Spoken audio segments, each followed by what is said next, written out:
Hello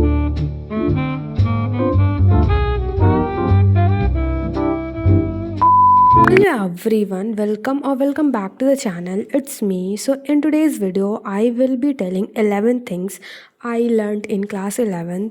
So let's go. First, toppers get humbled very quickly. तुम लोगों ने सुना ही होगा कि 11th is very different from 10th and her topper यही माइंडसेट से आता है कि हम कर ही लेंगे and they missed up in the beginning, जिसके कारण से वो लास्ट तक भी कोप अप नहीं कर पाते हैं. तो I think if you are a topper, please study from the beginning and it's kind of hard to maintain that topper image, but you can do it. Like बहुत लोग कर लेते हैं, so you can also do it. Second, class 11 syllabus and Protista have one thing in common: neither has their clear boundaries. So you have to be careful about what you are studying, the syllabus, and basically relevant क्या है उस समय, उसके हिसाब से like सबसे ज़्यादा ज़रूरी इंपॉर्टेंट टॉपिक्स क्या हैं, किसको हम थोड़ा बैक सीट में रख सकते हैं, तो हिसाब से थोड़ा पढ़ना पड़ता है. Third, NCERT is very important. Like ये सबको पता ही होता है कि NCERT कितनी इंपॉर्टेंट होती है. प्लस इसमें जो इन-टेक्स्ट क्वेश्चन होते हैं वो भी इम्पॉर्टेंट है एंड या NCERT is overall very important. Fourth, numericals are as important as theory. Like किसी का न्यूमेरिकल्स वाला पोर्सन स्ट्रांग होता है, किसी का थ्योरी वाला पोर्सन स्ट्रांग होता है एंड फिर आते हैं मेरे जैसे लोग जिसका दोनों में लंका लगी पड़ी होती है. तो मेरे कहने का मतलब ये था कि हम पास हो सकते हैं लाइक किसी एक को करके, या तो न्यूमेरिकल्स या तो थ्योरी करके, बट एक एक्सपर्ट बनने के लिए, एक अच्छी नॉलेज के लिए हमें दोनों में एक्सपर्ट होना ज़रूरी है. लाइक दोनों काफ़ी इम्पॉर्टेंट है.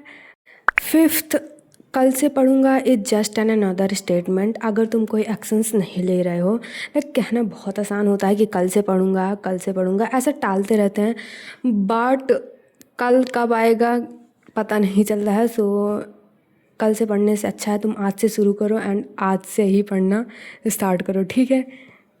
Sixth, consistency and discipline matters more than anything. मेरे हिसाब से अगर कोई दो चीज़ सबसे ज़्यादा इम्पॉर्टेंट है इस क्लास में तो वो है कंसिस्टेंसी एंड डिसिप्लिन, जिससे हम पूरा सिलेबस टाइम से कवर कर सकते हैं, वरना तो भगवान ही भरोसे सब छोड़ना पड़ता है लास्ट में. तो मेक श्योर कि तुम्हारी कंसिस्टेंसी बनी रहे. It's hard to maintain but it's not impossible. तो ट्राई करना तो सबका हक है, बाकी किसी किसी का तो मेंटेन हो जाता है और हमारे जैसे लोगों का कुछ नहीं हो पाता है. सेवेंथ, ओमनिस बैकलॉजियन ई बैकलॉजिया. बेसिकली इसका मतलब ये है कि backlogs arise from pre existing backlogs. तो अगर एक बार बैकलॉग्स हो गए तो उनको टाइम रहते ही ख़त्म कर दो, वरना भाई बैकलॉग्स के लूप में ऐसे फंसोगे कि साल भर फंसते ही रह जाओगे.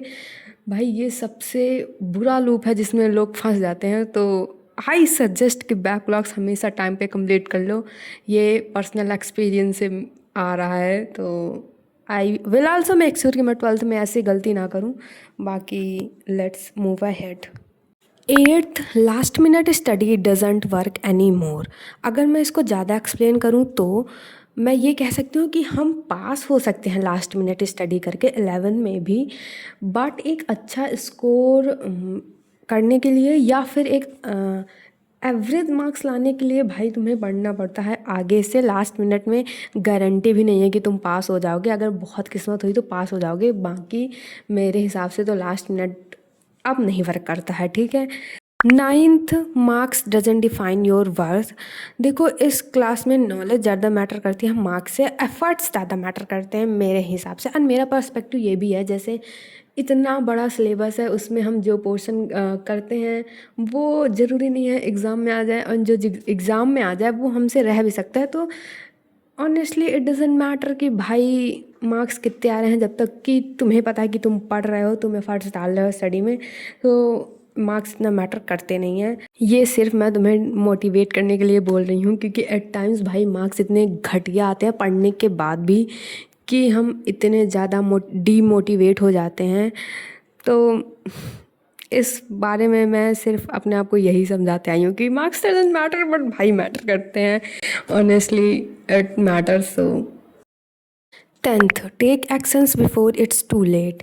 क्योंकि जब तक तुम्हें समझ में आएगा कि भाई मेरे साथ क्या हुआ है, तब तक तुम्हारा खेल ख़त्म हो चुका होगा और 11th भी ख़त्म हो चुकी होगी। अगर मैं इसको ज़्यादा एक्सप्लेन करूँ तो देखो, कभी कभी ब्रेक लेना पड़ता है, ठीक है, तो उस ब्रेक को ज़्यादा लंबा मत करो, क्योंकि उससे एक दो चैप्टर छूट जाते हैं जो फिर बाद में बहुत प्रॉब्लम करते हैं। तो इससे अच्छा है कि टाइम रहते ही सारे चैप्टर्स कंप्लीट कर लो। 11th, syllabus is always incomplete. Honestly भाई इतना बड़ा सिलेबस है, कोई ना कोई पोर्शन रह ही जाता है। प्लस भाई महीने महीने में तो ये स्कूल वाले एग्ज़ाम्स करवाते हैं, उसके वजह से भी काफ़ी बीच में हिंड्रेंस आ जाती है। And some how class 11th हमको सर्वाइव करनी होती है। थैंकफुली मैंने सर्वाइव कर लिया है, अब तुम लोगों की बारी। Do your best. बाकी तुम लोगों का, अगर तुम लोग 11th ग्रेडर थे तो अपना एक्सपीरियंस बताना कैसा रहा। बाकी I think that's it for today. Bye and take care.